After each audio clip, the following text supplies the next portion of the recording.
Munas amigo, kay watantinta ñawirinchis kay matinal nisqata kay Pablo manta. Maypichos kay Pablo, siervo de Jesucristo, mancha y kallpachasqa espiritualmente carga. Tal vez físicamente tumpayakikunas niu carga, pero espiritualmente payaga mancha y kallpachasqa carga. Pay parlariwanchis kay wata entero. Nirwanchis ama desanimakuychikchu. Ñawpaqmanpuni puririychis. Pichos agay debiltapis animaychis. Ama iglesiata sagarpaychischu. Dios pa voluntad nintas ruaychis. Ahinata nispa exhortariwanchis, animariwanchis. Y kunanta kay hebreos parlariwanchis kay hatuchis kusikunay manta. May pichos nillanta tata Dios hamusaña preparakuychis.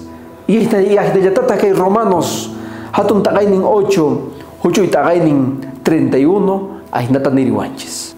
Kunanga chay hawa imanisun mantaq Dios nuqanchikwan sayakuanchik.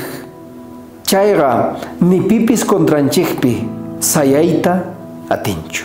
Ahinata nispa kay pagarimpi kay apóstol Pablo parlaliwanchis. Si nuqanchis Dios wankanchis chayqa pita nuqanchikwan contra kanja. Dios wankanchis fuertes, vencedores. Ni ima kay papatapi apagay ta atengacho nuqanchis munakusanchikta Dios ninchikta. Chayrayku apóstol Pablo ganin kay kawsayaqa nuqapaqqa Dios me entregakuna iwayunata ganancia. Munas amigo kay wata tukukusan kunan dia. Watapaq kawsaynikita limpuchay. Kay wata mana sumaqta iglesia mardiran kichayqa watapaq astawan sumaqta ri. Kay wata mana sumaqtata karan kichayqa kay wata kunanga cambiay. Kay wata mana evangeliota predicaran kichayqa kay wata predicay.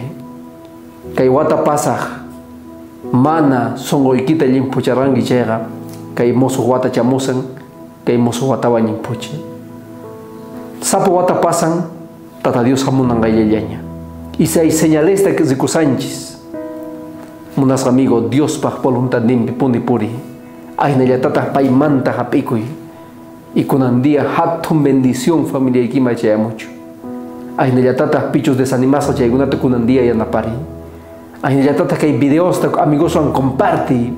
Pay kunapis Dios manta yachanankupa. Munas amigo ujatuchi saludos rampa. Y ahinayata familia ikipa. Kaya dia kama.